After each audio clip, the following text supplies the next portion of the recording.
The world was once a very different place. Vast sheets of ice sculpted the land. Bitter winds swept across immense open plains. This was the Pleistocene epoch, a time of giants, a time of incredible struggle and breathtaking power. Here, life clung on, adapting in remarkable ways.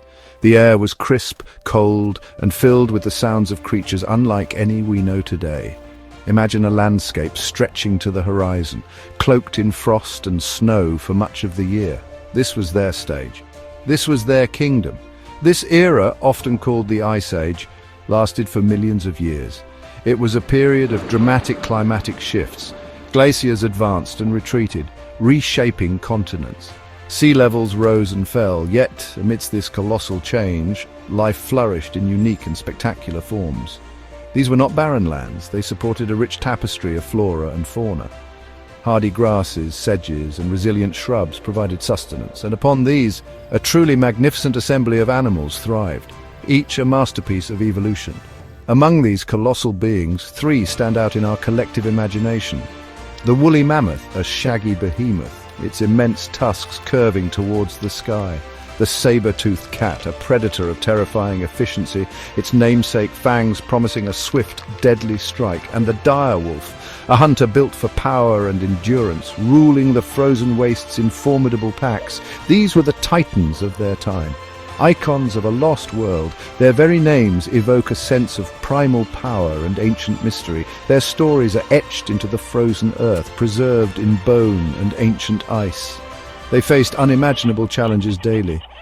Survival was a constant battle against the elements, against hunger, and against each other. For thousands upon thousands of years, they roamed these harsh landscapes. They hunted, they raised their young. They shaped their environment. Then, as the world warmed, they vanished, leaving behind only whispers and fossilized clues to their once mighty reign. A truly dramatic chapter in the story of life on Earth. The woolly mammoth. Its very name conjures images of immense power. It was a true giant of the Ice Age, standing up to 11 feet tall at the shoulder. Some males weighed over 6 tons. This was an animal perfectly sculpted by the unforgiving climate. Its presence would have dominated the landscape. Imagine the ground trembling as a herd passed by. Their silhouettes, dark against the snow, were a common sight on the vast mammoth steppe. A truly awe-inspiring creature, a symbol of resilience in a frozen world. Its adaptations to the biting cold were extraordinary. A thick undercoat of fine wool provided insulation. Over this, a layer of long, coarse guard hairs, some nearly a meter in length, acted like a protective cloak. This shaggy coat, often dark brown or black, shielded it from blizzards and sub-zero temperatures. Beneath its skin, a substantial layer of fat, up to 10 centimeters thick, offered further protection. Even its ears and tail were small, reducing heat loss. Every feature was honed for survival in the extreme cold. Perhaps its most striking features were its enormous tusks. These were, in fact, elongated incisor teeth. In large males, they could curve dramatically, sometimes growing up to 5 meters long. These magnificent structures were not just for show. They were vital tools, used to sweep away snow, uncovering buried grasses and shrubs for food. Used in defense against formidable predators like the saber-toothed cat or early humans, and used in social displays, asserting dominance among males during the mating season. Each tusk told a story of the animal's life. Compared to their modern relatives, the elephants, mammoths, were uniquely equipped for the Ice Age. While similar in overall body plan, the mammoth's shaggy coat and thick fat layer were key differences. Its high, domed head and sloping back also distinguished it. Modern elephants inhabit warmer climes, their large ears helping to radiate heat. The mammoth, by contrast, was a master of conserving warmth. A testament to nature's ability to shape life for even the most hostile environments. It was a true Arctic specialist, a hairy cousin to today's giants. The life of a woolly mammoth revolved around a constant search for food. These enormous herbivores required vast quantities of vegetation to survive. Their diet consisted mainly of grasses, sedges, flowering plants, and the leaves and twigs of hardy shrubs. They roamed the extensive grasslands, often called the Mammoth Steppe. Using their powerful trunks and tusks, they would clear snow to reach buried plants. Their large, ridged molars were perfectly adapted for grinding tough, abrasive tundra vegetation. An adult mammoth might consume hundreds of kilograms of food each day. Like modern elephants, woolly mammoths were highly social creatures. They lived in family groups, typically led by an experienced older female, the matriarch. These herds could consist of several related females and their young. The matriarch's knowledge of migration routes, watering holes, and safe havens was crucial for the group's survival. Male mammoths, upon reaching maturity, would usually leave the family unit. They would then live solitary lives or form loose bachelor herds. This social structure provided protection and shared wisdom. Imagine these herds traversing the vast windswept plains. Their immense feet, broad and padded, helped them navigate snowy and boggy terrain. They undertook seasonal migrations, following the availability of food and water. Their journeys would have been epic undertakings, covering immense distances. The landscape itself would have been shaped by their passage. They were a keystone species, influencing the vegetation and the very structure of their ecosystem. Their footprints, sometimes preserved in ancient mud, offer a tangible link to these ancient wanderers. Our understanding of mammoth life comes from remarkable discoveries. Perfectly preserved carcasses, frozen in the Siberian permafrost, provide incredible details. Skin, hair, muscle tissue, even internal organs and last meals have been found. Cave paintings created by early humans depict mammoths with astonishing accuracy. These ancient artworks offer insights into how our ancestors viewed these magnificent beasts. Fossilized bones and dung also contribute to the picture, helping us piece together their diet, behavior, and distribution across the Ice Age world. Enter Smilodon, the most famous of the saber-toothed cats. Its name alone sends a shiver down the spine. This was not a creature of sleek agility like a modern cheetah. It was a powerhouse, a predator built for overwhelming force and devastating takedowns. Smilodon fatalis, the species that roamed North and South America, was a truly formidable hunter. It stalked the Ice Age landscapes, a silent, patient killer. Its reputation as an apex predator was well earned. Few creatures could stand against its terrifying arsenal. Its physique was a testament to its hunting style. Smilodon possessed an incredibly robust and muscular build. Its forelimbs were exceptionally powerful, far stronger than those of any living cat. Its neck muscles were also massively developed. This was not an animal designed for long chases. Instead, it was an ambush specialist. It would rely on stealth and a sudden explosive burst of power. Its relatively short tail suggests it was not built for high-speed pursuit or intricate balancing acts. It was a wrestler, a grappler, designed to subdue large, struggling prey. The iconic saber teeth are, of course, its defining feature. These upper canine teeth were truly enormous, reaching lengths of up to 28 centimeters or 11 inches. They were long, curved, and flattened from side to side like blades. However, despite their fearsome appearance, these teeth were surprisingly fragile. They were not suited for crushing bone or for prolonged struggles with prey. Instead, they were highly specialized tools. Their function was to deliver a precise, deep and fatal bite to the soft throat or belly of its quarry, a quick, decisive end. When we compare Smilodon to modern big cats, the differences are striking. A lion or tiger, for instance, often kills by suffocation, clamping down on the prey's windpipe. Their canine teeth are robust, conical, and designed to withstand stress. Smilodon's elongated sabers required a different technique. It likely used its immense upper body strength to pin its victim. Then, with a wide gape of its jaws, it would deliver that specialized shearing bite. This suggests it tackled large, thick-skinned herbivores where such a bite would be most effective. A truly unique killing machine. Section 5. Smilodon's lethal embrace, the art of the ambush. The hunt of the saber-toothed cat was a masterclass in patience and power. Imagine Smilodon low to the ground, concealed in tall grasses or among rocks. It would have watched its prey intently, perhaps a young mammoth, a slow-moving ground sloth, or a bison. It moved with a deliberate stillness, every sense alert. Unlike pack hunters, evidence suggests Smilodon may have hunted alone or perhaps in small family groups. Its strategy was one of surprise, a sudden, terrifying eruption of predatory force upon an unsuspecting victim. Once the moment was right, the attack would be swift and brutal, a short, explosive charge. Using its powerful forelimbs and sharp claws, Smilodon would grapple with its prey. It aimed to immobilize the animal quickly, wrestling it to the ground if possible. This initial struggle was crucial. It needed to secure the victim before deploying its delicate yet deadly sabers. The sheer strength in its shoulders and chest would have been astonishing. It was a contest of raw power, designed to subdue animals many times its own weight. With the prey pinned, the final act began. Smilodon could open its jaws to an incredible angle, almost 120 degrees. This was necessary to clear the long canine teeth for the killing bite. It would then drive those dagger-like fangs deep into the vulnerable throat or abdomen. The aim was to sever major blood vessels, causing rapid blood loss and shock. This technique minimized the risk of damage to its precious sabers. Death for the prey would have been relatively quick but undoubtedly violent, a chillingly efficient method. Fossil evidence supports this understanding of Smilodon's hunting behavior. Healed injuries on prey animals are rare, suggesting successful attacks were usually fatal. The remains of Smilodon itself, often found in places like the La Brea tar pits, show many injuries. Broken bones in the back, shoulders, and front limbs are common.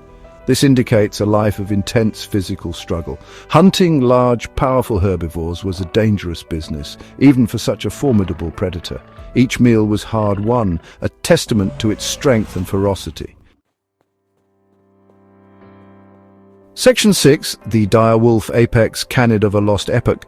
The dire wolf, Canis dirus, its name means fearsome dog, and fearsome it undoubtedly was. This was one of the most common large carnivores of the Pleistocene Americas. Larger and more robust than its modern cousin, the grey wolf, it was a true heavyweight. Dire wolves were not built for speed over long distances like grey wolves. Instead, their heavier build suggests they were adapted for grappling with and taking down large prey. They were a significant presence in the Ice Age ecosystem, a top-tier predator. Physically, the dire wolf was a formidable animal. It weighed on average around 60 to 70 kilograms, about 25% heavier than the largest grey wolves.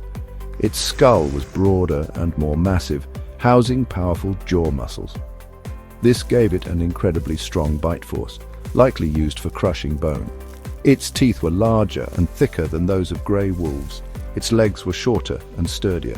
These features point to a hunter that specialized in subduing large, struggling animals rather than chasing down swifter quarry.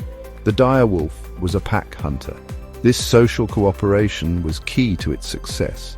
Hunting in groups allowed them to tackle prey much larger than any single wolf could manage.